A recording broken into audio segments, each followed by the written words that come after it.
Tonight, we're not just telling a story. We are stepping into a garden that never wanted to be seen. A garden that only bloomed when no one looked. You don't know it yet. But today will echo through time. When you leave this place, the petals will remember you. Now, close your eyes. You wake up in the year 1595. It is not morning yet, but the air already shimmers with the breath of jasmine. You are no one important. Not yet. You are simply a gardener's shadow. The light hits you strangely. It's not sunlight, it's lantern glow brushing against dew-heavy leaves. The world smells like wet earth, iron tools, and marigold sap. Let the day begin. You sit beneath an old neem tree. The branches are older than memory, and their roots, they whisper louder than the emperor's court. You are waiting, but you don't know what for. The air is too still. It's the kind of stillness that warns you. Don't speak too soon. A soft breeze carries the first signal. A rustle, then another. The tulips are stirring. No one else hears them. No one else look for them at this hour. But you were told a secret once. This garden only blooms when no one looks. Not because of magic, but because of survival. You stand up. The grass is cold beneath your bare feet. You feel the world exhaling beneath your toes. The Mughal Empire is asleep. The emperors dream of conquest. The courtiers rehearse their flatteries. The scribes sharpen their pens. But you are awake for a different kind of war. A quiet war. Against time. Against eyes. Your ancestors have tended this hidden garden for 3 generations. It is not in the palace records. It is not in the emperor's scrolls. But it exists, tucked behind the marble walls of Fatehpur Sikri. A garden for the unseen.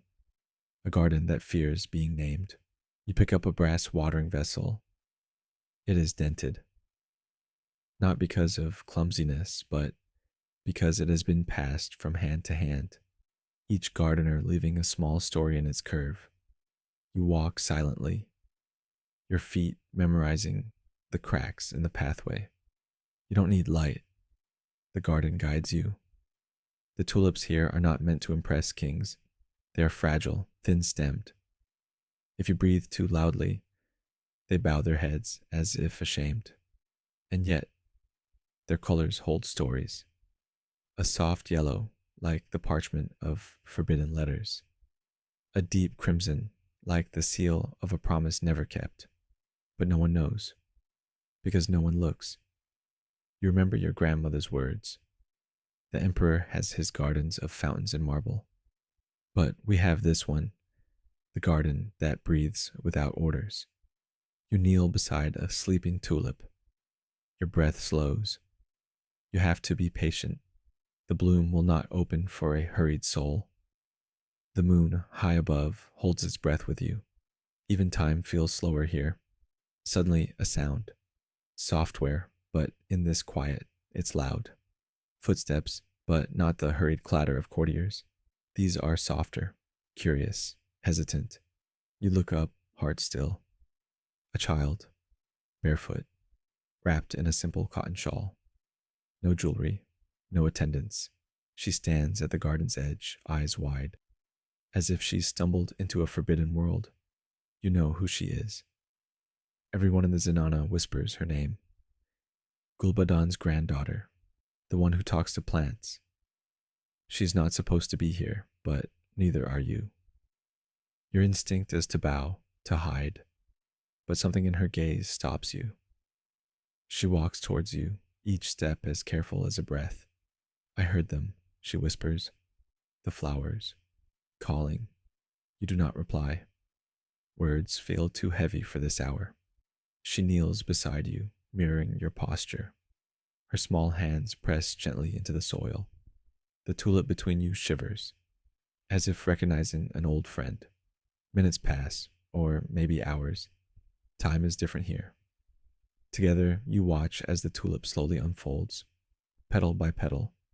No rush, no audience, just you and a child who knows how to listen. You wonder, when she grows up, will she remember this garden? Or will she be taught to forget, to prefer gardens with marble fountains and mirrored pavilions? But tonight, she is still free. She looks at you suddenly. Do the flowers ever get tired of hiding? She asks, a question no one has ever dared to ask. You want to answer, but you also know this garden teaches through silence. So instead, you show her. You guide her hand to a nearby bud. Together, you breathe. In, outside, slow. The bud listens. Its petals tremble, then pause. It is not afraid. Not tonight. The garden feels warmer now, as if it recognizes its rare visitors. You remember another lesson from your grandmother. A garden is not a place. It is a moment that chooses you. You are inside that moment now. The child hums softly, a tune you don't recognize, but the leaves seem to sway to it. Perhaps it is not the garden that hides from people, but people who forget how to wait. Suddenly, distant voices, a faint call from the Zenana. Her attendants have noticed her absence. She stands up reluctantly, brushing the earth from her knees. I will come again, she whispers. You don't nod, you don't speak, but the garden hears her promise. She disappears into the shadows. The air shifts. You are alone again, but not lonely. The tulips stand taller now, not because of pride, but because someone saw them without needing to possess them. The first light of dawn teases the horizon, but the garden knows. Its true bloom has already happened. Not in the morning when visitors arrive with their polite smiles and scripted praises, but now, in this secret hour, when no one was watching, you gather your tools. The brass vessel is lighter now, as if grateful. Before you leave, you whisper a simple line to the garden. You were never made for kings. You were made for those who remember to listen. The petals shimmer in reply. As you step out through the narrow gate, you glance back. The garden is still, sleeping again. But you know, it'll wake for you tomorrow. You'll wake for anyone who dares to look without looking. Long after emperors are forgotten, this garden will still remember the ones who listened. End of part 1. Before your eyes fully open, something burns your nose. It's not perfume, it's the scent of rotting leaves, wet earth, and something sharper, a bitterness that clings to the air just before dawn. You slept near the garden wall last night, not out of duty, out of necessity. The Zenana corridors were filled with silk rustling and whispers. But here in the garden, there is no silk, no noise, only soil. You sit up, your back aches. The cold from the stone path has crept into your bones. You don't remember falling asleep, but you remember the garden's breath, soft, constant, lulling you into its silence. A koel cries out, louder than usual, urgent, as if warning you, today will not be gentle. You glance at your hands. They are stained from yesterday's vetiver paste. No amount of washing removes the smell.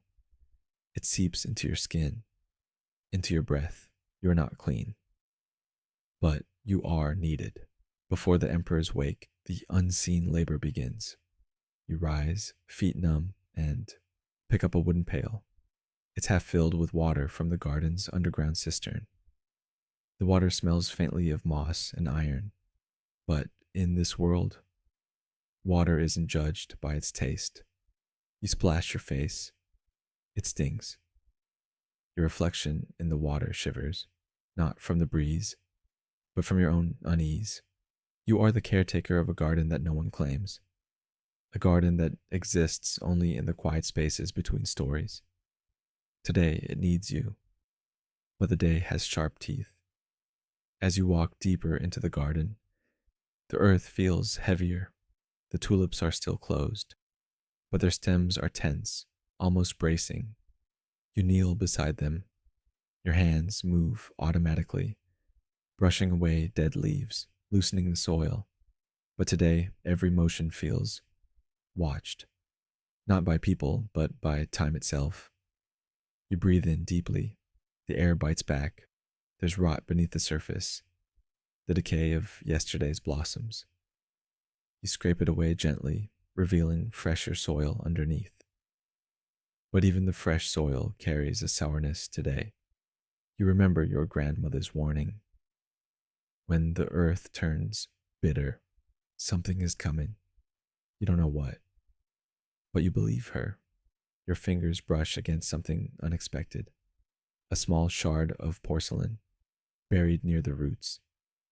Blue and white, painted with delicate vines. It doesn't belong here, not to this garden. You turn it over. The fragment holds a story you'll never fully know. Perhaps it was once part of a teacup, used by a concubine who sat here, hiding her tears. Or perhaps it fell from the emperor's hand. During a stolen moment of peace, the garden keeps secrets. And you are learning to listen. Suddenly, the air shifts. The faintest trace of sandalwood drifts by. You know what that means. The palace is waking. The perfumed servants are beginning their rounds, lighting incense, preparing the day's illusions. But here, in this garden, no one cares for illusions.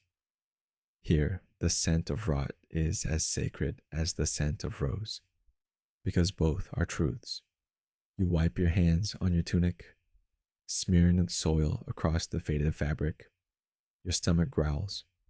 You haven't eaten since midday yesterday. But hunger isn't new. Hunger is a companion, a shadow that walks beside you, never ahead, never behind. You glance up. The sky is no longer ink black. It's a deep indigo, pulsing towards gray. Soon, others will come. Gardeners from the outer courtyards. They will tend to the fountains, trim the decorative hedges, prune the trees so that they resemble imperial diagrams. But they will not come here. This garden has no diagrams. Its beauty cannot be measured in lines and angles. Its beauty breathes. You whisper to the tulips. Today, we survive. That is enough. The tulips remain closed, but you sense their quiet agreement. The first footstep on gravel startles you. But it is only old Raymond. He is a gardener like you. Older, quieter. He doesn't greet you with words. Just a nod. That is how the garden prefers it. He carries a sack of ash without speaking. You both begin sprinkling the fine gray dust across the flower beds. Ash keeps the pests away. But today, even the pests seem reluctant to disturb this silence. The two of you work in rhythm. Ash, water, brush, breathe. You feel the garden settling beneath your hands, as if reassured by your presence. But the air still holds its warning. Old Raymond pauses, his hand resting on the trunk of a young pomegranate tree. He finally speaks. News from Lahore. The emperor's caravan returns by dusk. You freeze. The caravan means guests. Guests mean eyes. Eyes mean the garden will not be safe tonight. You know what you must do. The tulips must be hidden. They cannot endure the weight of being looked at by those who see only colors, not stories.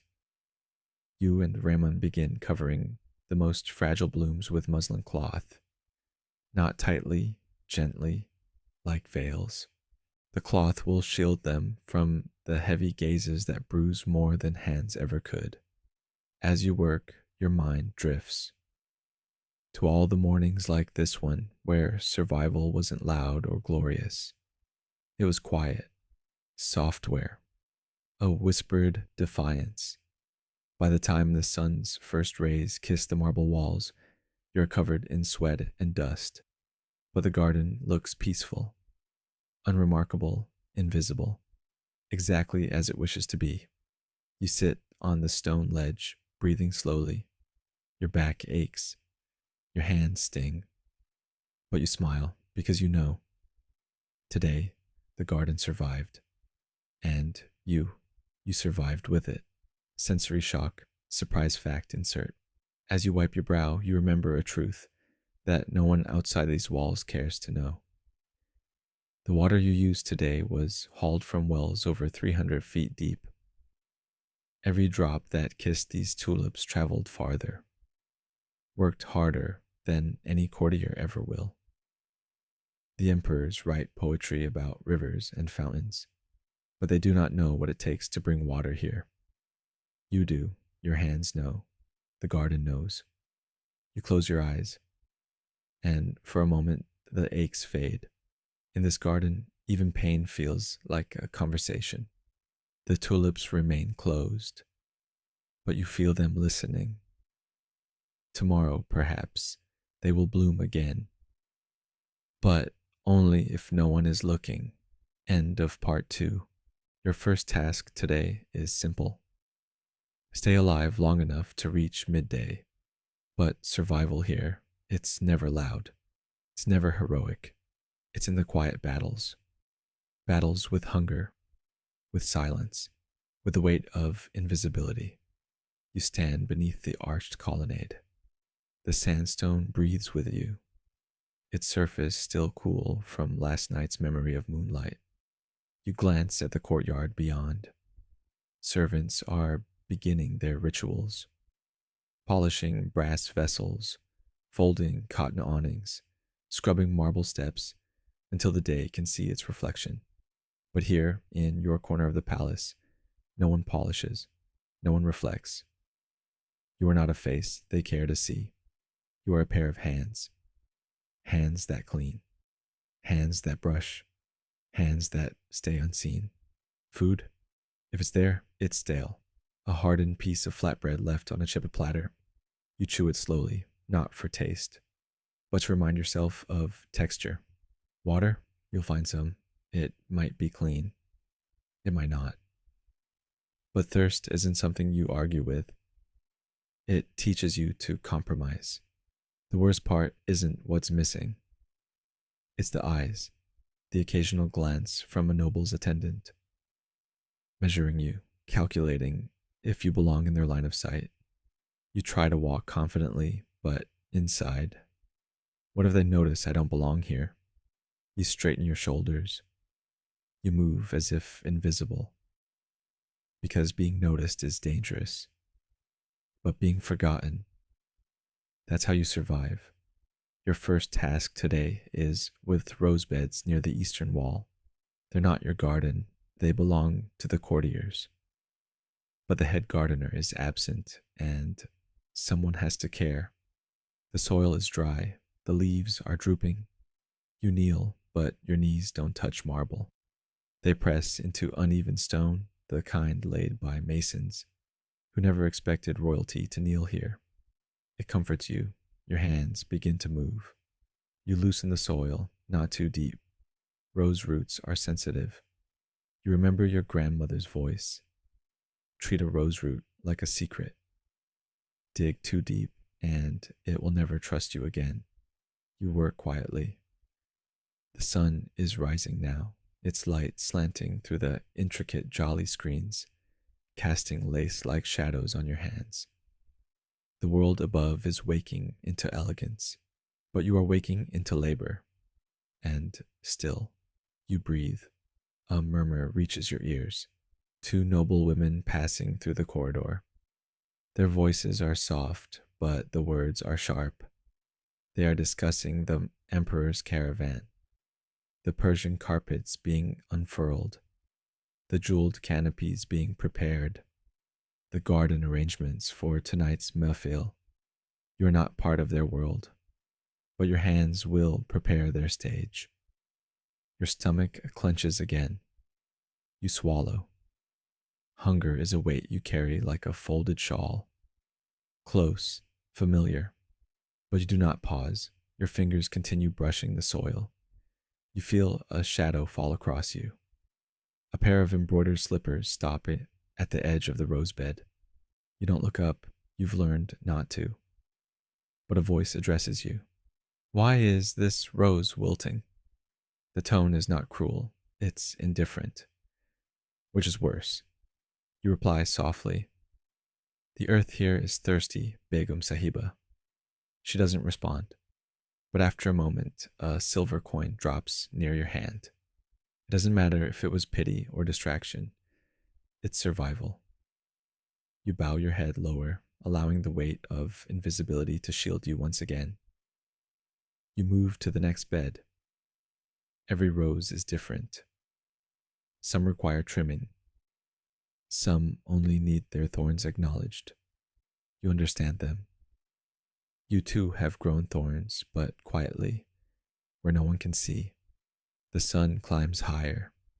Its light now pierces through the garden, illuminating the imperfections, the cracks in the marble, the uneven patches of grass, and you become visible in the harshness of noon, but only as a silhouette.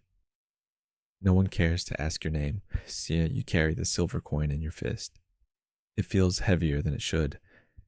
You know it can buy you a meal, but it will not buy you ease.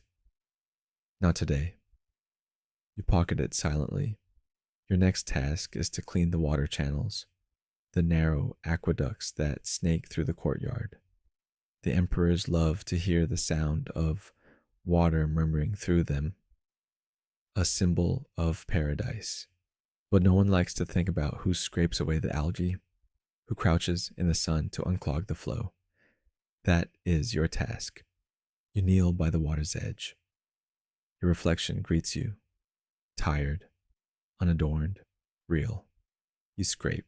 The algae comes off in soft, reluctant ribbons. The water clears, and with it, the illusion of paradise is restored. But you remain unseen. As you rise, your back protests, but you have no time to indulge its ache. A porter passes by, balancing a tower of silk cushions. He doesn't see you. You step aside, melting into the shadow of a pillar. What if they notice I don't belong here? But they don't. You are a part of the architecture now. You hear old Raymond's voice from a distance. He's summoning you. There's a task awaiting in the unseen garden, the garden of the unseen, your true refuge. But before you can return there are courtyards to survive. You carry your tools close, not as weapons, but as your only identity. By midday, you have scrubbed, brushed, lifted, and bent more than you can count, but you're still breathing. Your hands are blistered. Your tunic is streaked with earth and water stains. Yet, you move, because survival here is not a choice. It's a rhythm. And today, you have kept pace. You finally make your way back toward the narrow passage that leads to your hidden garden.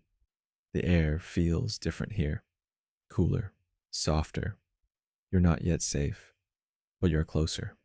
Before entering, you pause. Your hand brushes against the stone wall. A small ritual, a silent request for permission. The wall, as always, replies in stillness. You step inside, and for the first time since dawn, you can breathe without guarding your exhale. In this garden, you are not a pair of hands. You are not a shadow. You are a witness, a listener, a guardian. You sit by the sleeping tulips. They remained closed all morning. They will remain closed through the Emperor's Melfield tonight. And perhaps, if the world becomes quiet enough, they will bloom for you by moonrise.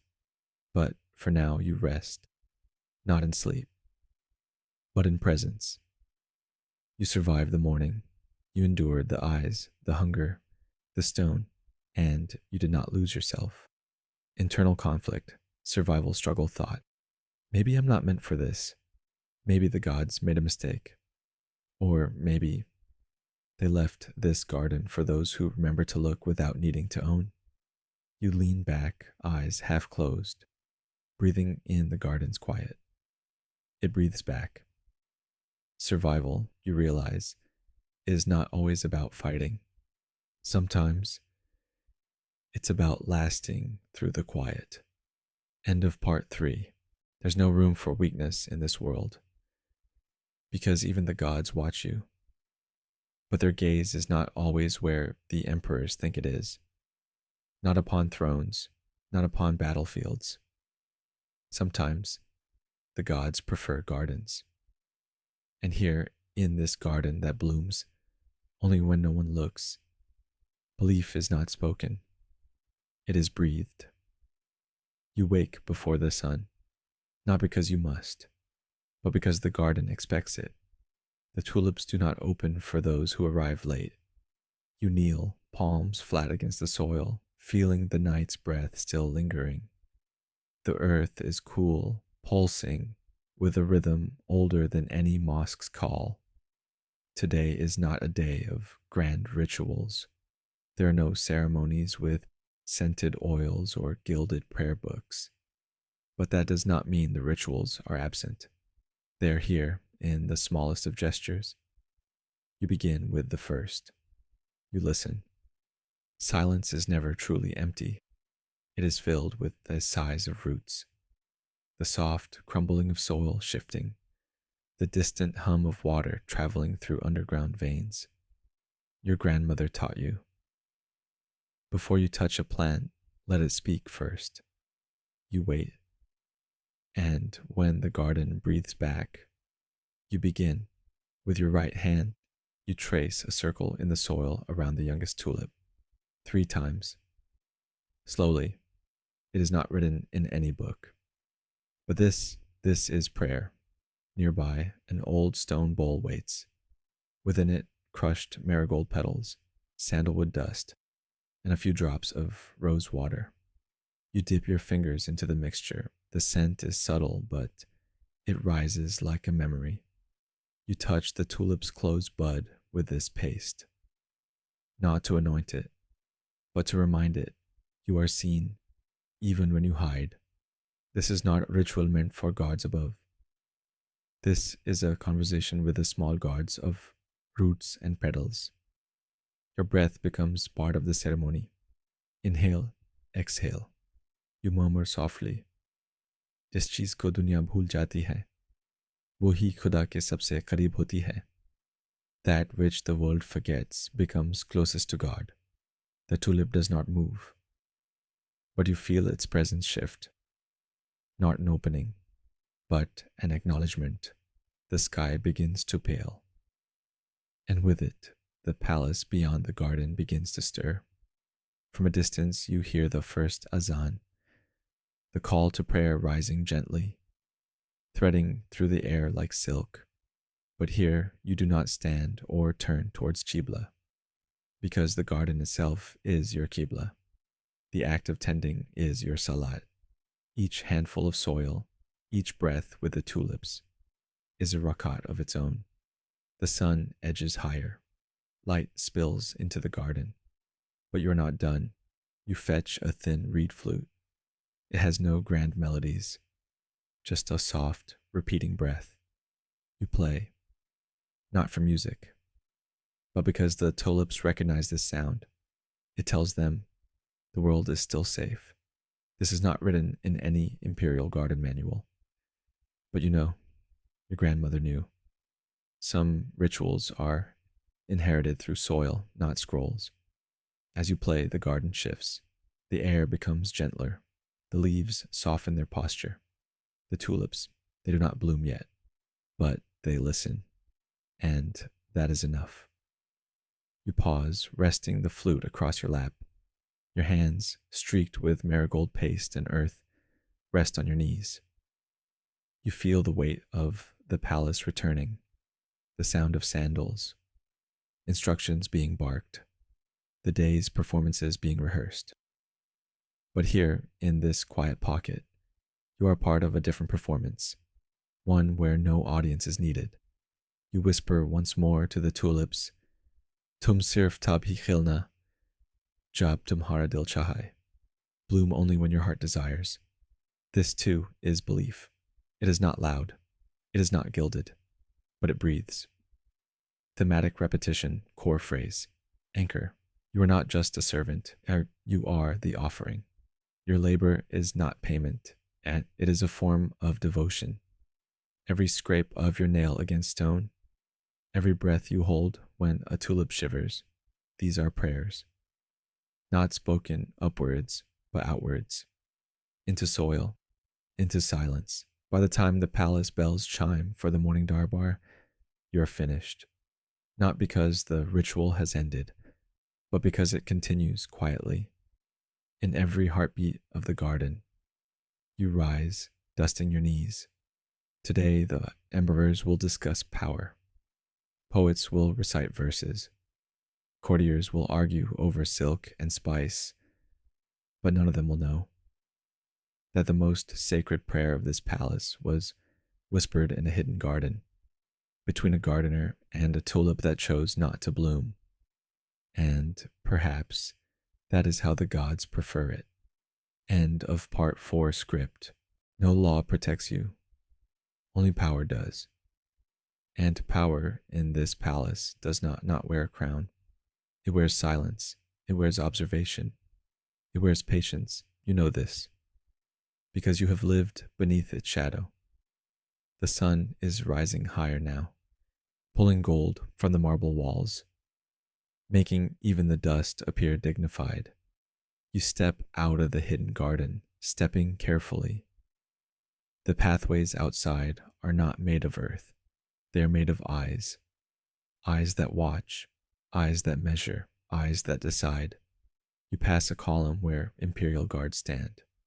They do not glance your way, but their presence is a wall you cannot see over. In this world, hierarchy is not spoken aloud. It breathes in posture, in gaze, in who steps aside first. You always step aside. A group of courtiers sweep past you, their robes trailing the scent of attar and saffron. Their conversation is low yet sharp. They speak of the emperor's return, of precious gifts from Persia, of which poet will be allowed to recite tonight.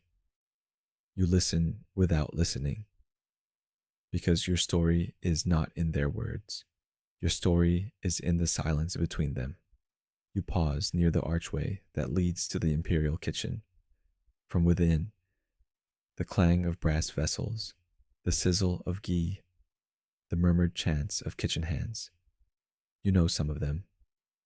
Like you, their names are not known to the ones they serve. Yet their labor flavors the emperor's breath. No one sees them. No one sees you. But without your unseen hands, the palace would starve. A steward emerges, balancing a scroll. He walks past you without notice. But as he passes, you catch a line from the scroll. List of permitted attendees for the evening Mayfill. Permitted. Allowed. 2 words that have never belonged to you. You cross into the outer courtyard. Here, the stone paths are polished smoother. Here, the hierarchy sharpens. A woman in silk passes you. Her anklets chime. She does not see you, but you step aside, head lowered. Not out of fear, out of rhythm. This is how the palace breathes, through layers of seen and unseen. Old Ramon finds you near the fountain. He says nothing. He merely hands you a small pouch. Inside, a handful of saffron threads. Not for cooking, not for perfume, for the tulips. The emperor's astrologer has decreed that saffron will ward off misfortune tonight. But you know, saffron does not protect. It prepares. You return to the garden. As you walk, you think, no law protects you. Only the unspoken agreements between those who labor. You have seen noblemen fall from favor within a single moon cycle. And you have seen the palace's sweepers remain for decades, untouched by royal whims. Power does not shout. It observes. In the garden, you kneel once more. You sprinkle saffron dust over the tulips. The threads catch the light, turning the soil into veins of molten gold. But the tulips remain closed. They have no use for the emperor's rituals. Their hierarchy is different. It is built on breath, on patience, on choosing when to bloom. As you work, you recall a story Rahman once told you. There was a time when the emperor himself came to this garden, searching for a flower that refused to open in the imperial court. He sat here, under that tree, waiting in silence, for 3 days, until the tulip opened, not for his crown, but for his stillness. You smile, because you understand now. Power does not command, it invites. The palace bells chime, marking the hour of assembly. Courtiers will gather. Petitions will be read. Laws will be declared. But here, in the hidden garden, another law is written. A law that says, you are not just a servant, you are the offering. A law that breathes beneath the soil where no decree can reach. You finish your work as the sun tilts westward. In the palace, decisions are being made. But you have made your offering, and sometimes that is the highest form of power. End of part 5. You haven't spoken all day. There's no one to speak to, no one who would understand the weight you carry in silence. The palace echoes with voices, commands, poetry, laughter, but none of it belongs to you. You are a quiet thread in a tapestry that pretends not to notice when threads unravel. In your hands, the same tool, the same weight, the small wooden rake you've carried since dawn, but now as the sun dips lower, it feels heavier, not in wood, but in meaning. The garden around you breathes softly. The tulips remain asleep, and yet your chest feels tighter. You sit on the edge of the stone path. The world moves around you, but you have stopped. Stopped pretending that invisibility is effortless. Stopped pretending that labor does not press upon your ribs. You let your fingers fall into the soil. No tending, no ritual, just contact. A thought lingers, unwelcome yet persistent. Maybe I'm not meant for this. Maybe the gods made a mistake. You want to silence it, but silence has been your only companion today. It now demands to be heard. The palace bells ring for the evening gathering. You don't move. For a moment, you wonder, what would happen if you didn't return? If you let the tulips decide their own timing? If you allowed the garden to be wild, even for a night? Would anyone notice? Would anyone care? You remember old Raymond's words. A garden is not a servant, it is a mirror. It reflects what you refuse to see. But today you don't want to see. You don't want to reflect. You want to disappear beneath the soil where questions are muffled. A breeze brushes past. Software. Yet it feels like a hand on your shoulder. You look up. The garden, in its quiet way, has noticed your stillness. It has not demanded you move. It has not whispered false comforts. It simply remains. Tears come without urgency. They slip quietly, like everything else in this palace that is unseen. But the earth beneath your hands feels warmer now, as if absorbing what you cannot carry. You think, what if my offering is not enough? But then, a small sound, a rustle, a shift. One of the tulips quivers, not opening, not blooming, just breathing with you. The weight in your chest loosens, not vanished, but shared. You wipe your face with the edge of your sleeve. You do not feel lighter, but you feel seen. And sometimes that is the difference between breaking and bending.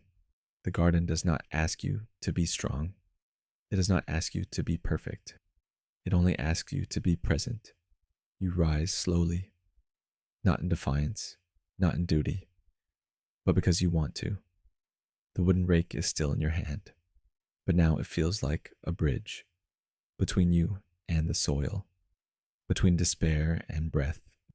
As the palace prepares for its grand evening, you return to the tulips, not as a servant desperate for approval, but as a witness, a quiet guardian of things that choose their own time. You whisper softly, "Tumhara waqt aayega, और जब आएगा तुम सबको खामोशी से हरा दोगे." Your time will come, and when it does, you will outshine them all in silence. And perhaps you are speaking not just to the tulips, but to yourself. You feel the air shift once more, not with grandeur, but with permission. You are still tired, but you are still here. And in this palace, survival is sometimes the bravest act of rebellion. End of part 6. There's a line in the sand, and today you are standing upon it, not by choice, but because the palace has shifted beneath your feet. You're in the garden before dawn, as always. But today, footsteps arrive before the sun. 2 men, courtiers, robes embroidered with threads finer than the saffron dust you sprinkled yesterday. Their words are polite, but their gaze is not. The emperor wishes the tulips to bloom for tonight's mehfil, a command dressed as a request. You nod, because that is what is expected. But inside, something else stirs. You want to say, the tulips do not bloom on demand, but you swallow it. Because in this palace, truth is a dangerous fragrance, too much, and it suffocates you. The courtiers leave.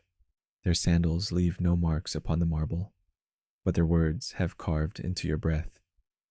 Tonight they expect the tulips to obey, and by extension, they expect you to make them. You sit beside the tulips, not as a gardener, but as a conspirator. You whisper, they want you to perform. The tulips remain still, and in their stillness, you find a dangerous kind of courage. The hours pass. Attendants arrive with golden watering cans. Perfume bearers sprinkle rose water. Musicians rehearse under the arches. The palace is dressing itself in expectation, but the tulips remain, closed, silent, defiant. You are offered tools, chemicals to force an early bloom, old court tricks from desperate hands. You refuse. Because to force a bloom is to kill its breath. The courtiers return, impatient now. Their voices sharpen. Do you understand whose command this is? You bow your head, not in submission, but to hide the fire in your eyes. There's a line in the sand, and today, you're crossing it. You rise, not to obey, but to choose. You tell them softly, the emperor may command men. He may command marble, but he cannot command breath. The silence that follows is heavy. It is not defiance they hear. It is truth. And truth, when spoken gently, cuts the deepest. The courtiers leave, their silence louder than their words. You remain in the garden, not victorious, not defeated, but unwavering. As twilight descends, you notice it. A single tulip, not fully open, but softened at the edges. A breath away from blooming, not because of a command, but because it chooses to. The mehfil begins. Courtiers, poets, nobles gather. Their eyes expect spectacles. But tonight, the greatest spectacle will not be choreographed. It will be the quiet defiance of a tulip, and the one who chose to protect its silence. Segment and teaser.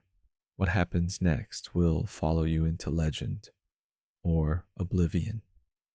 End of part 7. A single nail costs a day's work. A knife, too.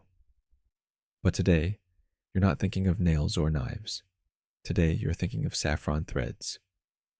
The emperor's courtiers measure wealth in diamonds and land grants. But you measure it in petals and soil. In the imperial bazaar, a merchant holds up a vial of rose attar. 50 silver dam for a breath of paradise, he says. You've never held 50 dam, but you've gathered roses. You've crushed them with your own hands. And you know paradise isn't sold in vials. It's released when no one is watching. You move through the bazaar with care. Every object speaks a language of labor. The silk shawls whisper of weavers who worked by moonlight.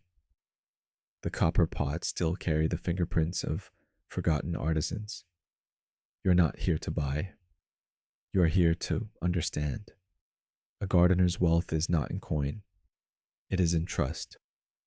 Trust that the soil will return what you give it. Trust that a flower's timing will align with a royal whim.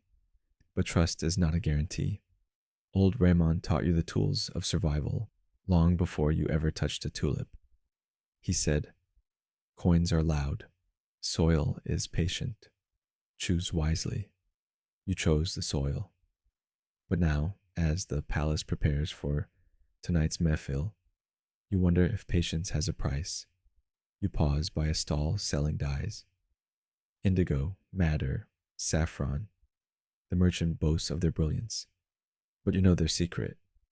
True brilliance doesn't come from pigment. It comes from how you let light find it, just like tulips.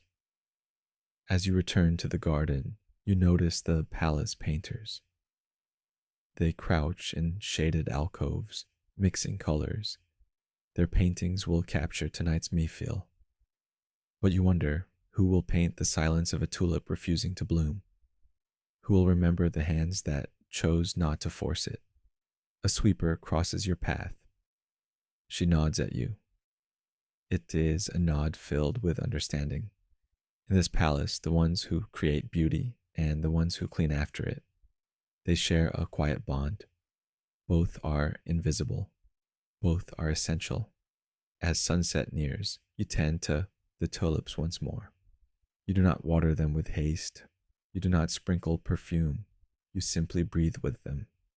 This is your economy, not of gold or titles, but of breath shared, of time given.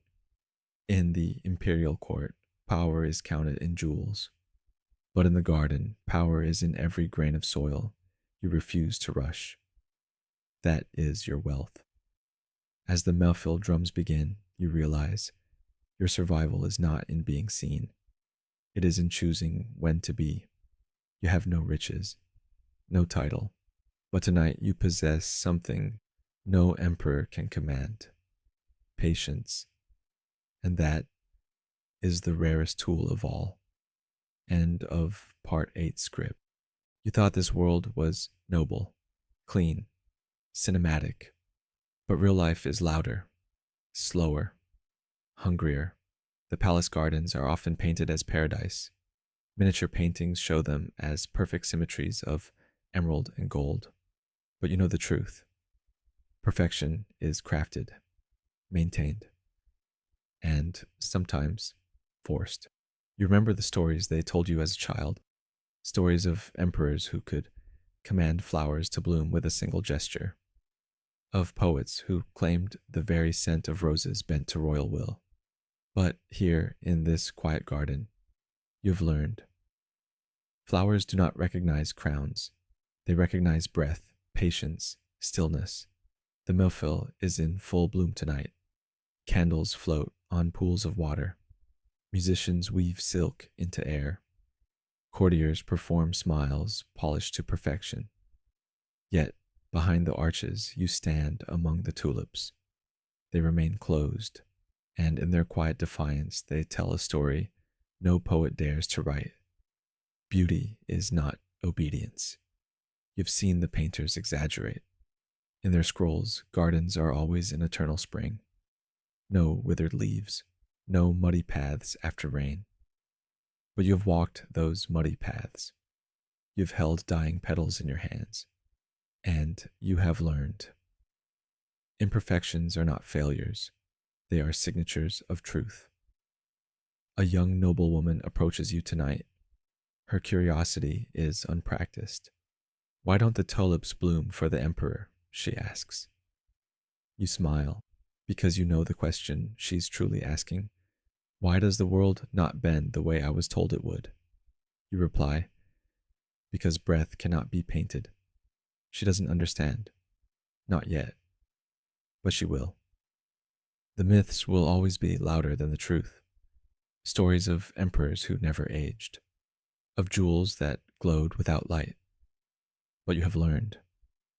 Truth is quieter.